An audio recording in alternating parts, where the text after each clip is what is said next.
Fala, povo de Deus, graça e paz, que esteja tudo bem aí, esse é o meu desejo. Espero que esteja correndo tudo certo, tudo bem, tudo no caminho de Deus. Para você que não me conhece, eu sou o Samuel Castro e como você viu na temática de hoje, a gente vai estar falando sobre essa questão da salvação, né? Sobre ser salvo, se realmente a gente passou por isso, se realmente você está nesse lugar de segurança de Deus e de graça dele. E a gente vai meditar hoje no texto que se encontra em Hebreus, capítulo 10, versículo 22. Se você puder abrir na sua casa, no seu aplicativo, não sei se você está ouvindo indo para a empresa, voltando. Se você quiser acompanhar, vai ser muito bom para você. Hebreus capítulo 10, versículo de número 22. Olha o que está escrito lá. Hebreus capítulo 10, versículo 22 diz o seguinte: cheguemo-nos com verdadeiro coração e inteira certeza de fé, tendo os corações purificados da má consciência e o corpo lavado com água limpa. O escritor aos Hebreus está falando sobre essa questão da certeza da salvação. Uma consciência totalmente limpa de culpa, no caso. Não porque não exista mais pecado, mas porque o conhecimento da salvação e o conhecimento da questão de estar em Cristo, afirmado em Cristo, é uma plena, uma certeza, é uma convicção, é uma consciência pura, não tem pesares, não tem nenhum tipo de culpa. E a gente vai levantar algumas questões aqui hoje, algumas perguntas. Eu espero que Deus possa nos ajudar e que você possa ser ministrado através dessas questões aqui apresentadas. A primeira delas é justamente uma pergunta direta: será que existe alguma possibilidade de não termos sido salvos? Será que você é salvo? Será que eu que estou falando sou salvo? Eu quero dizer para você que existe uma resposta para essa pergunta. Eu vou levantar outra pergunta aqui. Será que existe a possibilidade de nós realmente estarmos na igreja, participar, estar aplicado no ministério e não estar realmente aplicado em Cristo? Outra pergunta também confrontante. E nós vamos refletir sobre esse ponto. Para começo de conversa, sobre essa questão de análise de conduta e tudo mais, para saber o que está acontecendo, se está certo, se está errado, nós temos um mau costume, no caso, um costume feio de julgar aos outros e não a nós mesmos. E a gente peca muito em fazer isso, em avaliar por muitas das vezes a postura do irmão, a conduta do irmão, e nós falhamos demais diante de Deus, porque nós estamos colocando numa posição em que nós não devemos ocupar. Essa é uma posição que é só de Deus, de juiz, de alguém que decide algo ou que propõe algo para alguém. Isso não é a nossa postura, não é a nossa ocupação, não deve ser o nosso lugar. Mas a gente, por via das vezes, faz isso e a gente começa a pecar porque a gente usa critérios de julgamento totalmente errados, no caso. Onde a gente coloca, por exemplo, a questão de julgar por aparência, onde a gente olha para uma suposta conduta de fé, uma suposta conduta de espiritualidade, quando na verdade está sendo negada pelo próprio Cristo.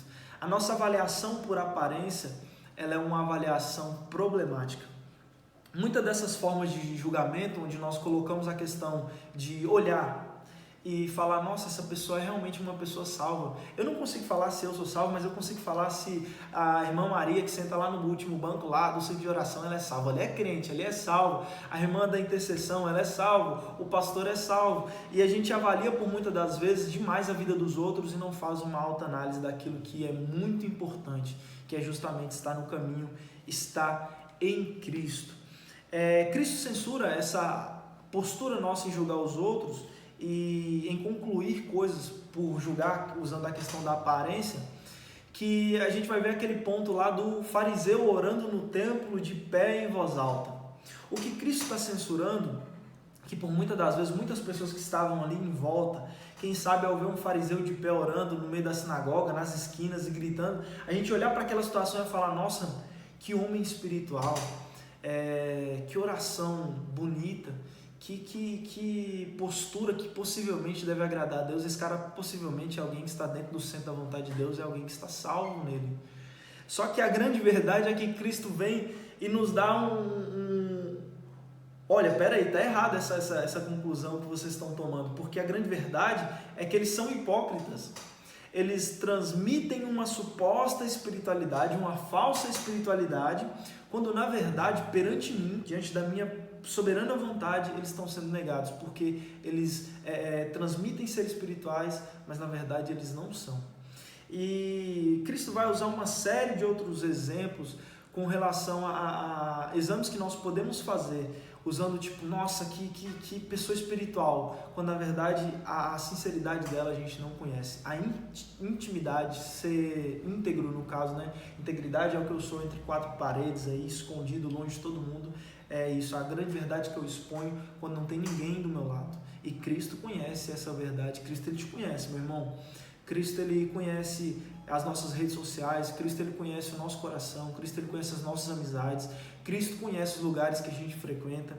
Então, o exame não é para o outro, o exame deve ser para mim mesmo, é um autoexame. O convite do Evangelho é isso.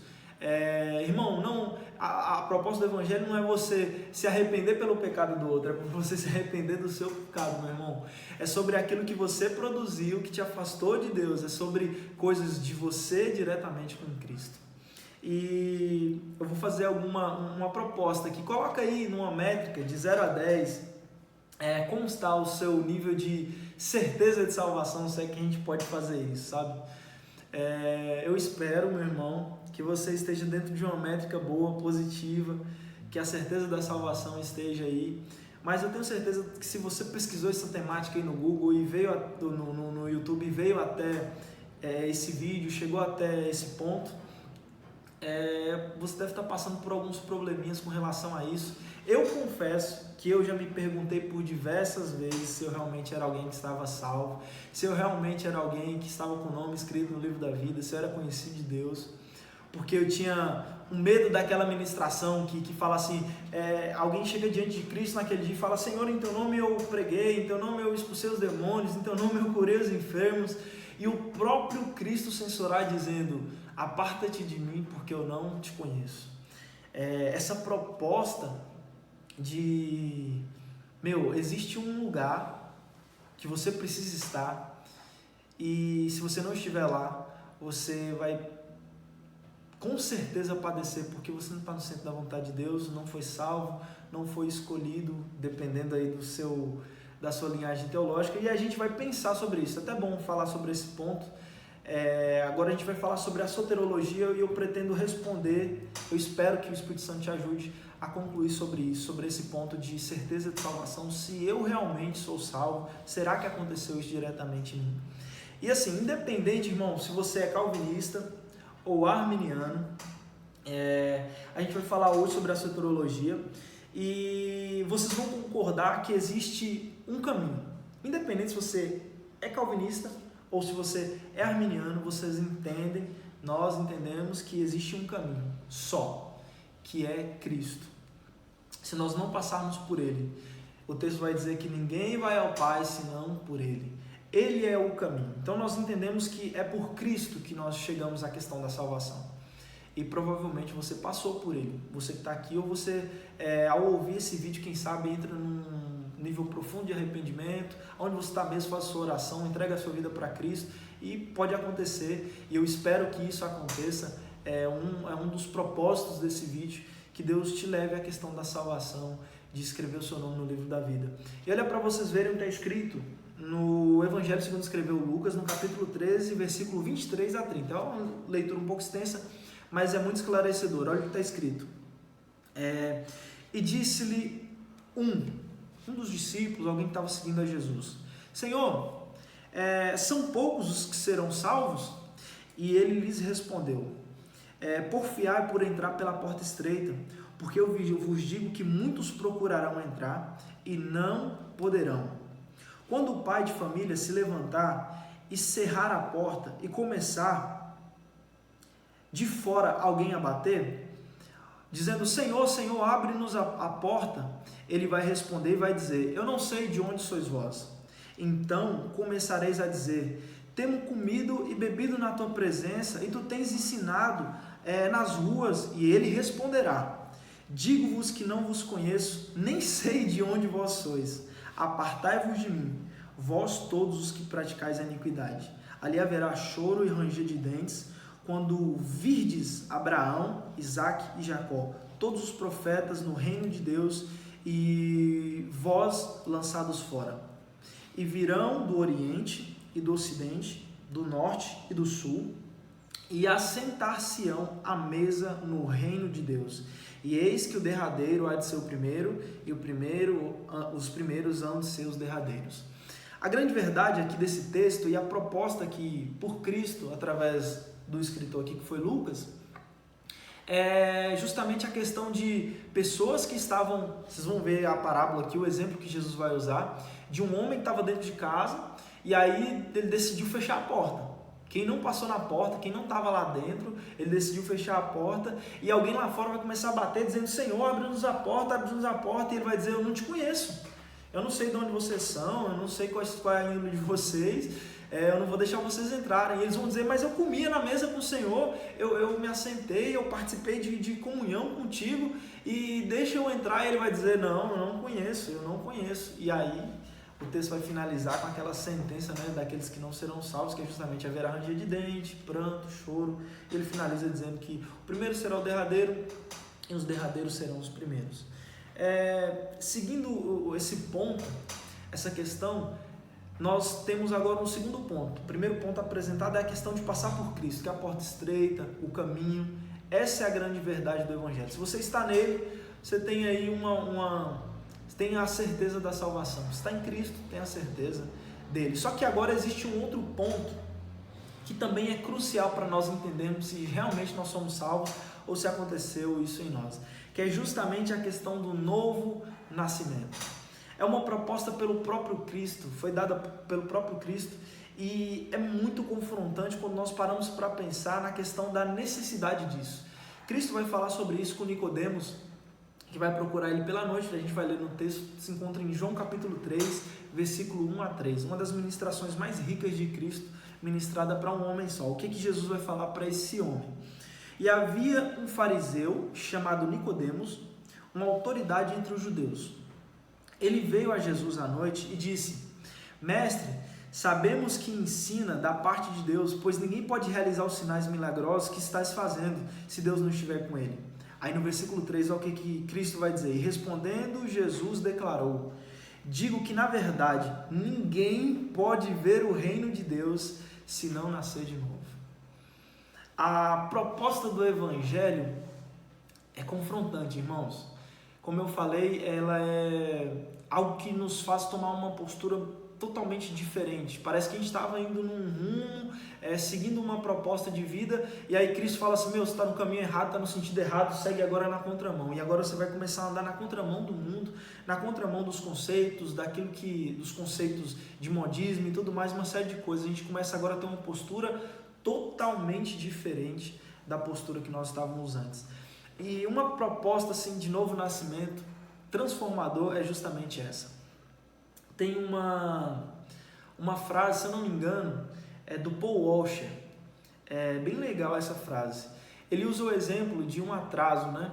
Ele fala algo muito interessante. Fala assim, se eu tivesse um compromisso em algum lugar e aí eu chegasse 40 minutos atrasado, e aí eu chegasse lá e do nada no meio daquele atraso, daquela correria e tudo mais, e aí a pessoa que me convidou, que me fez o compromisso comigo, perguntasse, e aí, o que aconteceu? Você está chegando 40 minutos de atraso. Ele fala, não, estava atravessando ali a avenida e um caminhão com 12 toneladas me atropelou, passou em cima de mim, só que aí eu bati a poeira, me limpei, arrumei a roupa e eu cheguei aqui, 40 minutos de atraso, mas cheguei. De duas conclusões, uma você vai tomar. Ou esse cara é um mentiroso, muito mentiroso, ou ele é um louco. Porque não tem possibilidade, irmãos, da gente ser atropelado por um caminhão com 12 toneladas e ficar da mesma forma que estava antes. E a grande verdade é que não existe possibilidade de termos um encontro verdadeiro com Cristo e ficarmos como estávamos antes. Que Ele é muito maior do que um caminhão de 12 toneladas. Quando nós encontramos com Jesus, irmãos, quando a gente tem um encontro verdadeiro com Ele, a proposta de mudança de vida ela é gerada. Porque no processo da salvação, a gente entende que a fé vem pelo ouvir e ouvir a palavra de Deus. Independente se você é calvinista ou arminiano, a pregação da palavra tem que ser ministrada. E aí isso vai gerar fé no coração daquele que ouve. Essa fé vai gerar nele uma questão de uma autoconsciência, uma autoanálise. Isso vai levar ele ao arrependimento. Arrependimento, irmãos, é diferente da questão que a gente coloca hoje muito dentro das igrejas, que é a questão do remorso. Onde, vou diferenciar que tem Joãozinho e tem Pedrinho. Esse exemplo é muito usado aí. Joãozinho ficava jogando bolinha de papel na cabeça de Pedrinho sempre, e aquela questão toda e tudo mais, e uma hora Pedrinho recebeu a bolada de Joãozinho, e aí ele começou a chorar e falou com a professora, olha, tá jogando bolinha de papel em mim. E a professora chega nele e fala assim, você promete que a partir de hoje nunca mais vai jogar bolinha de papel. E aí agora eu vou fazer uma diferença entre a questão do arrependimento verdadeiro e a questão do remorso. O remorso vai fazer com que esse rapaz que jogou a bolinha de papel antes, ele se arrependa, ele diga para a professora, se arrependa não, né? Tem um remorso. Ele diga para a professora, eu não vou jogar mais a bolinha de papel, eu não vou fazer mais isso, e aí passa algum tempo ele faz de novo. Isso não foi arrependimento, isso foi remorso. Ele sentiu tristeza, sentiu, ele recebeu a correção, recebeu, só que ele não se arrependeu. O arrependimento é diferente, irmãos. Se acontecesse arrependimento nessa historinha, esse rapazinho que jogou a bolinha de papel no outro nunca mais jogaria. Se ele visse alguém jogando, ele corrigiria essas pessoas e ele ia tentar transmitir ao máximo essa proposta de mudança de postura. E é justamente isso que Cristo nos propõe. Irmãos, para concluirmos, será que realmente você é salvo? A resposta é, você está em Cristo?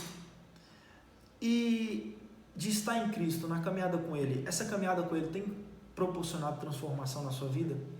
Irmãos, não tem possibilidade de nós dizermos que estamos em Cristo, nós abrimos a nossa boca e falar, Senhor, eu declaro que eu sou salvo e eu agradeço por isso, eu tenho certeza disso, sendo que na verdade isso não está sendo demonstrado. Aí agora você vai falar, Samuel, você está pregando uma suposta salvação por obras? Não. Nós não somos salvos pelas obras, mas nós, porque somos salvos, transmitimos obras. Nós não somos salvos pelas práticas que nós temos, porque não é pelo que nós podemos fazer por nós mesmos, é pelo que Ele já fez por nós na cruz. Mas aquele que recebe a obra da cruz, manifesta a obra aqui na terra. Então, que Deus possa te levar para esse ponto, irmão. Quem sabe você está num nível de pecado profundo, sei lá, e você está pecando e caindo no mesmo erro. Ore a Deus, peça a Deus com que Ele te ajude, alimente as coisas espirituais na sua vida, irmão. Fuja das coisas carnais. Se você alimentar as coisas carnais na sua vida, infelizmente, nessa batalha de guerra e espírito, você vai perder. A grande proposta de Cristo é essa: esteja totalmente reclinado à minha presença e à minha vontade, e as coisas do céu, elas com certeza vão nos acompanhar. Que Deus abençoe a sua vida. Que Deus possa te proporcionar essa certeza da salvação, não pelos seus méritos, mas pelos méritos dele. Mas não esqueça de demonstrar isso, porque isso é uma prática daquele que foi salvo. A demonstração em obras é uma prática nossa que está em Cristo. Que Deus abençoe a sua vida, que te guarde, que te abençoe. É isso, irmãos. Graça e paz. Amém.